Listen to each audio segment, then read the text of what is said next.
لله رب العالمين والصلاة والسلام على سيد المرسلين سيدنا ومولانا محمد وعلى آله وصحبه أجمعين. Insyaallah kita akan membacakan kalimat pertama dari kalimat-kalimat Rasail Nur, yaitu dari juz pertama Al-Kalimat, karya Badi'uz Zaman Said Nursi. Beliau adalah seorang ulama Turki yang berperan besar dalam kemajuan kebangkitan Islam di Turki, ya. Bismillahirrahmanirrahim. Kalimat pertama yaitu tentang Bismillahirrahmanirrahim. Dengan nama Allah yang Maha Pengasih lagi Maha Penyayang. Bismillah adalah awal segala kebaikan dan permulaan segala urusan yang penting. Ini diambil dari hadis Nabi. Beliau sebenarnya mengutip hadis Rasulullah SAW. Karena itu kita memulai dengannya. Wahai diri, ketahuilah bahwa di samping sebagai syiar Islam, kalimat yang baik, ya. Wahai diri, ketahuilah bahwa di samping sebagai syiar Islam, sebagai kalimat yang baik, penuh berkah, Bismillah ini merupakan zikir seluruh entitas lewat lisanul hal, keadaan mereka. Ya, Bismillah adalah syiar Islam. Kalau kita mendengar orang, ya, mengucapkan Bismillah, Bismillah, kita pastikan dia orang Islam. Bismillah adalah kalimat yang baik, ya, penuh berkah. Ini juga merupakan zikir seluruh entitas. Jadi maksud dari zikir seluruh entitas bahwa semua makhluk pada dasarnya mengucapkan Bismillah, tentu melalui lisanul hal, melalui keadaan mereka. Jadi semua makhluk, ya, semua makhluk baik itu, ya, yang makhluk hidup maupun benda mati, keberadaannya itu adalah berdasar pada Bismillah, nama Allah Subhanahu wa taala. Artinya Allah lah yang menciptakan, Allah yang menggerakkan, Allah yang memberikan eksistensi, keberadaan, Allah yang menjaga, Allah yang menciptakan semua syarat-syarat keberadaannya. Kita bisa eksis karena ada matahari, ya, ada misalnya oksigen, ada makanan, nutrisi, gizi, semua itu sudah disiapkan oleh Allah Subhanahu wa taala. Bagaimana kita membutuhkan matahari yang jauhnya ribuan, ya, jutaan kilometer dari bumi, ya. Berarti ini satu paket. Jadi yang menciptakan manusia ini, semua makhluk yang ada di bumi, dialah yang menciptakan, dialah yang mengadakan matahari. Jadi artinya di sini matahari bersandar, keberadaannya bersandar pada nama Allah Subhanahu wa taala. Ya, itu makna dari bahwa segala entitas berzikir dengan menyebut nama Bismillah. Begitu juga dengan makhluk-makhluk yang ada dalam tubuh kita. Kita ini adalah ibaratnya seseorang manusia yang dibentuk dari dibentuk dari sel-sel yang sangat banyak, triliunan sel. Ya, semua sel tadi ini bekerja menyuplai nutrisi, ya, semua kebutuhan kita, kebutuhan mata, kebutuhan telinga biar bisa mendengar, bisa melihat, dan seterusnya. Itu semua bergerak atas nama Allah Subhanahu wa taala. Jika engkau ingin mengetahui sejauh mana kekuatan dan keberkahan Bismillah yang luar biasa dan tak pernah habis, maka simaklah cerita imajiner berikut ini. Jadi beliau ingin memvisualkan Bismillah. Bagaimana kita bisa melihat kekuatan Bismillah melalui cerita. Di sini beliau bercerita, seorang badui yang hidup nomaden dan mengembara di padang pasir harus berafiliasi dengan pemimpin kabilah. Harus berada dalam perlindungannya agar terbebas dari gangguan orang-orang jahat. Jadi orang Badui seperti itu. Dia harus membawa nama kepala sukunya agar bisa menunaikan pekerjaannya, terbebas dari gangguan orang jahat, bisa mendapatkan berbagai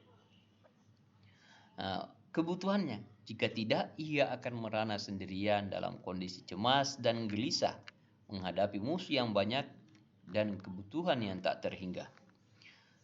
Pengembaraan yang sama dilakukan oleh dua orang. Orang pertama rendah hati dan yang kedua sombong.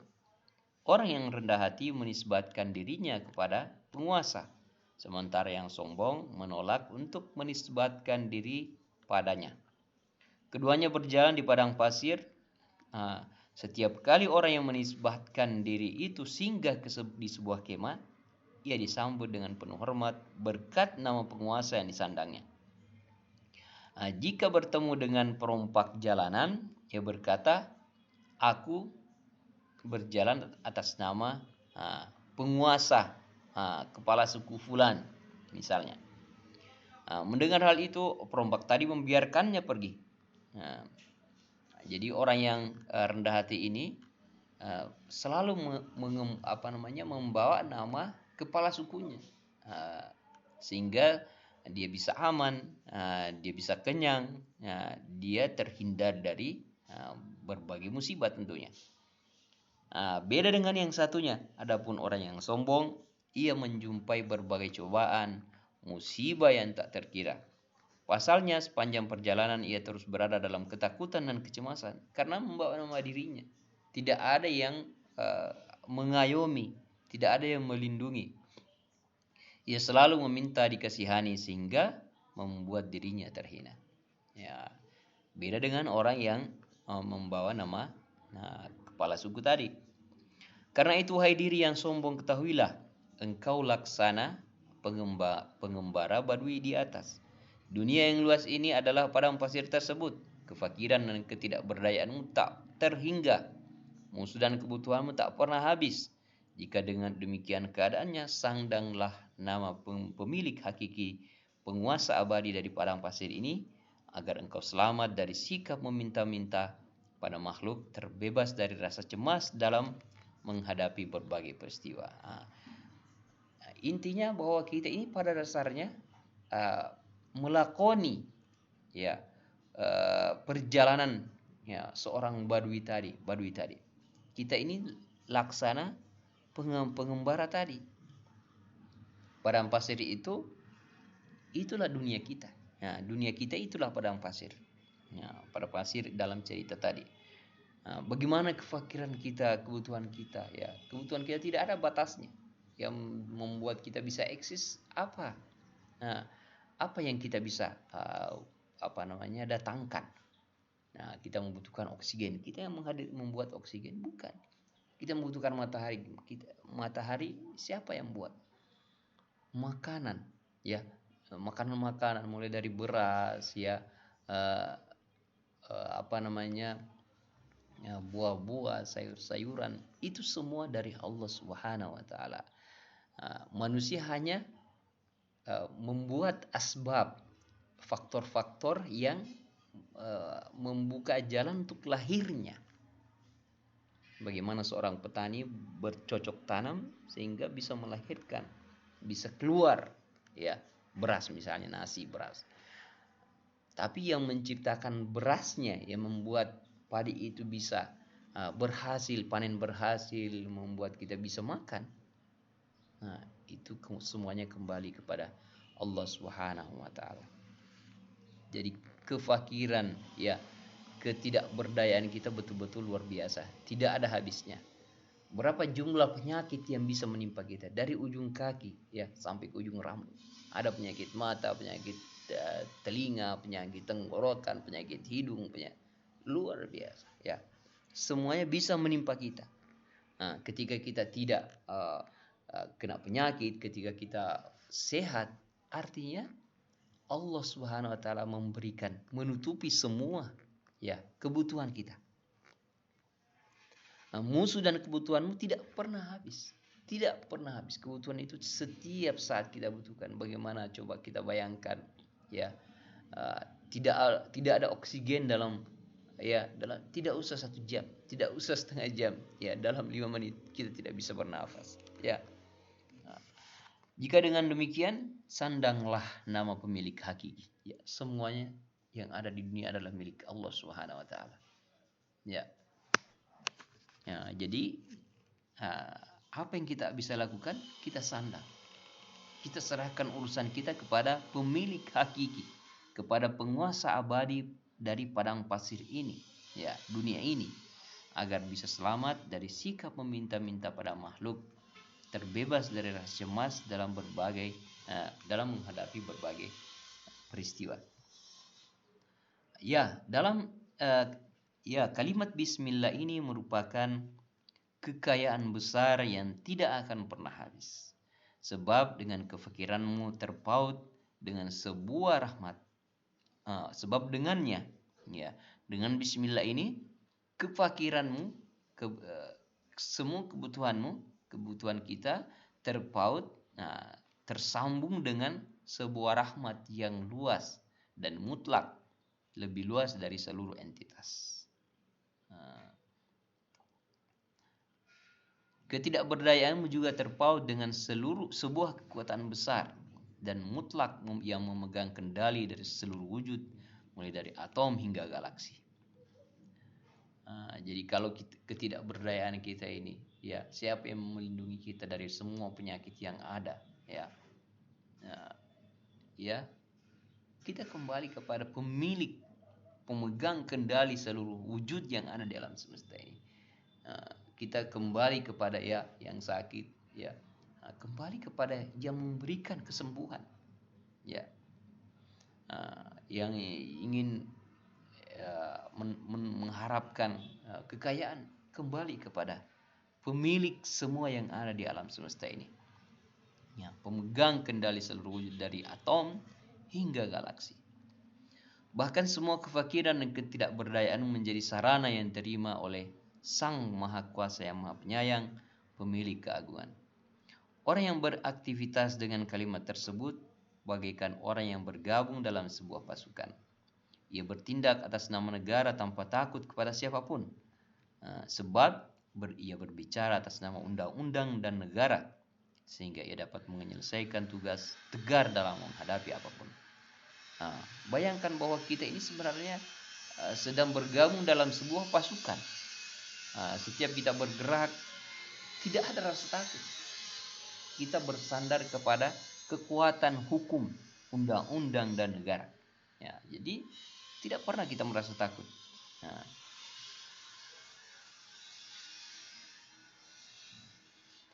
Di awal kami telah sebutkan bahwa semua entitas lewat lisanul hal keadaannya mengucap bismillah. Benarkah demikian? Tadi sudah disebutkan bahwa bismillah adalah zikir semua makhluk, semua entitas dengan lisanul halnya, dengan keadaannya. Bagaimana maksudnya? Beliau menjelaskan lebih jauh. Ya, kalau engkau melihat seorang mampu menggiring manusia ke satu tempat, memaksa mereka melakukan berbagai kewajiban, tentu engkau berkeyakinan bahwa orang itu tidak sedang mewakili dirinya, tidak menggiring manusia atas nama dan kekuatannya. Akan tetapi ia seorang prajurit yang bertindak atas nama negara, bersandar kepada kekuatan pemimpin. Itulah perumpamaan orang yang selalu mendasarkan aktivitasnya pada bismillah, pada nama Allah Subhanahu wa taala. Nah, seluruh entitas yang melakukan tugasnya, seluruh entitas juga melakukan tugasnya atas nama Allah. Ya, semua entitas, dari pohon-pohon, dari binatang, dari ternak, dari semua sel yang ada dalam tubuh kita, ya, melakukan tugasnya atas nama Allah dengan bismillah. Misalnya benih-benih yang sangat kecil memikul sejumlah pohon yang sangat besar dan berat. Coba kita lihat benih, ya. Dalam benih itu ada pohon di dalam. Kalau kita tanam akan lahir pohon. Ya. Artinya setiap pohon mengucap bismillah, ya, mengisi rantingnya dengan buah-buahan yang berasal dari kekayaan rahmat ilahi guna dipersembahkan kepada kita.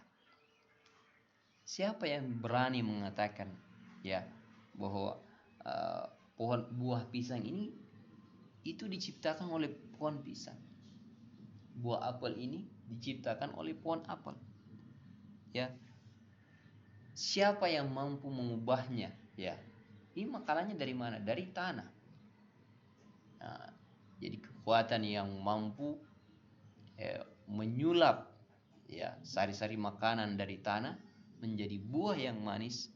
Nah, itulah sang pemilik kekuatan yang luar biasa. Nah, jadi tidak mungkin kita kembalikan kepada pohon tadi. Pohon ini tidak berakar. Dia belajar dari mana sampai tahu memproduksi, ya, sebuah buah misalnya. Nah, setiap kebun mengucap bismillah. Coba lihat kebun, ya, ada pohon pisang, pohon mangga, pohon jambu, ya, berbagai jenis, ya, sayur-sayuran, ya. Setiap kebun mengucap bismillah sehingga menjadi dapur bagi kudrat ilahi, sebagai wadah untuk mematangkan berbagai makanan yang nikmat. Kebun ini mirip dengan dapur, tempat kita mematangkan makanan, ya. Setiap hewan yang penuh berkah seperti unta, kambing, sapi mengucap bismillah sehingga menjadi sumber yang memancarkan susu yang berlimpah. Luar biasa, ya. Sapi, unta, kambing makan rumput, ya, makan tumbuhan, ya, tapi menjadi susu, berubah menjadi susu. Siapa yang mampu melakukan itu? Coba, ada nggak profesor, ya, guru besar, orang pintar yang mampu melakukannya? Ya, tidak mungkin, mustahil. Atas nama zat pemberi rezeki, ia berikan kepada kita nutrisi yang paling lembut, paling bersih. Coba lihat akar-akar setiap tumbuhan, rumput yang lembut mengucap bismillah, membelah, menembus batu karang yang keras dengan nama Allah. Ya, kalau dilihat dari bentuknya yang sangat lembut, tidak mungkin dia bisa membelah, ya, batu karang itu. Tapi dengan nama Allah Subhanahu wa taala, dengan bersandar kepada kekuatan, ya, Allah Subhanahu wa taala, dia mampu melakukan. Sehingga dengan nama Allah dan Ar-Rahman ini segala sesuatu ditundukkan untuknya. Ya, tersebarnya ranting di udara yang diiringi banyak buah, menjalarnya sejumlah akar di dalam batu karang yang keras. Bagaimana ia menyimpan nutrisi di bawah tanah. Dedaunan yang hijau dapat menahan cuaca panas, kondisinya tetap segar. Semua itu merupakan tamparan keras yang membungkam mulut kaum materialis, para penyembah hukum kausalitas, sekaligus sebagai seruan keras yang menggema di wajah mereka, di mana ia berbunyi, kondisi keras dan panas yang kalian percaya sesungguhnya tidak bekerja atas dirinya sendiri, melainkan hanya melaksanakan tugas sesuai perintah Tuhan, di mana perintah tersebut membuat akar yang halus dan lembut itu seperti tongkat Musa yang dapat memecahkan batu karang ketika melaksanakan perintah dalam ayat faqul nadrib bi'asakal hajar, ya. Kami berfirman, pukullah batu itu dengan tongkatmu. Perintah itu juga membuat dedaunan yang tetap segar tersebut laksana anggota tubuh Ibrahim alaihissalam yang selamat dari kobaran panas ketika membaca ayat qulna ya narukuni bardan wa salama, wahai api jadilah engkau dingin dan beri keselamatan kepada Ibrahim. Jadi selama segala sesuatu di alam ini mengucap bismillah secara manawi, ya, seperti sudah dijelaskan, mendatangkan, mempersembahkan nikmat Allah kepada kita atas nama Allah. Bagaimana kambing, ya, unta mempersembahkan susu kepada kita, nikmat dari Allah Subhanahu wa taala. Bagaimana pohon apel datang membawa buah apel, pisang, dan seterusnya, ya. Maka apa yang kita harus lakukan? Kita juga harus memulai dengan bismillah. Mereka semua mengucapkan bismillah, menyandarkan aktivitasnya pada nama Allah Subhanahu wa taala yang Maha Penyayang, Maha Kasih, ya, memberi, menerima dengan nama, serta memberi dan menerima dengan nama Allah. Jadi ketika menjadi pihak pemberi, ya berilah dengan nama Allah Subhanahu wa taala. Ketika menjadi penerima, pihak penerima, terimalah dengan nama Allah Subhanahu wa taala, bahwa ini bukan dari siapa-siapa, ini dari Allah Subhanahu wa taala. Demikian pula kita tidak boleh menerima dari kaum lalai yang tidak memberi dengan nama Allah. Ya, selama kita mampu untuk tidak menerimanya, ya, jangan terima dari orang lalai yang ketika ya menjadi pihak pemberi itu mengatasnamakan dirinya, tidak mengatasnamakan Allah Subhanahu wa taala. Pertanyaan, kita memberikan penghormatan kepada orang yang menjadi perantara datangnya nikmat kepada kita. Ya, kita memang harus berterima kasih. Ada orang datang membawa pemberian orang lain, ya, kita berterima kasih. Lalu sebagai zat pemilik seluruh nikmat, apa yang Allah tuntut dari kita? Semua yang ada di alam semesta ini, nikmat yang Allah berikan, ya, itu asalnya dari Allah Subhanahu wa taala. Sekarang apa yang Allah minta dari kita? Jawabannya, Allah Subhanahu wa taala menuntut 3 hal dari kita sebagai harga dan nikmat yang mahal tersebut. Zikir, syukur, dan pikir. Dalam hal ini bismillah, ya, sebagai pembuka, ya, ketika kita mulai makan merupakan zikir. Alhamdulillah, setelah selesai makan sebagai penutup, itu adalah syukur.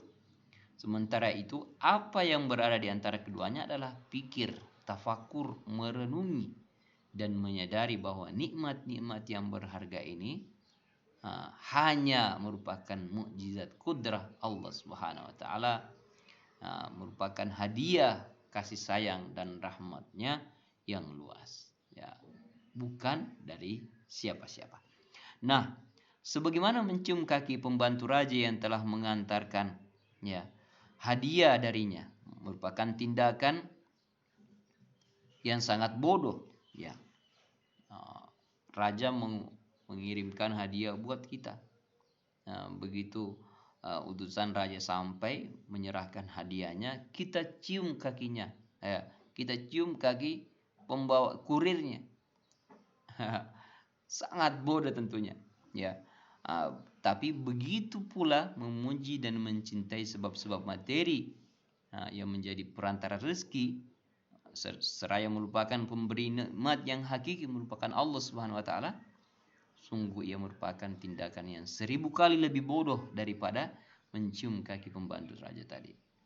Wahai diri, jika engkau tidak mau seperti orang bodoh tadi, maka berilah dengan nama Allah. Ketika menjadi pihak pemberi, beri dengan nama Allah.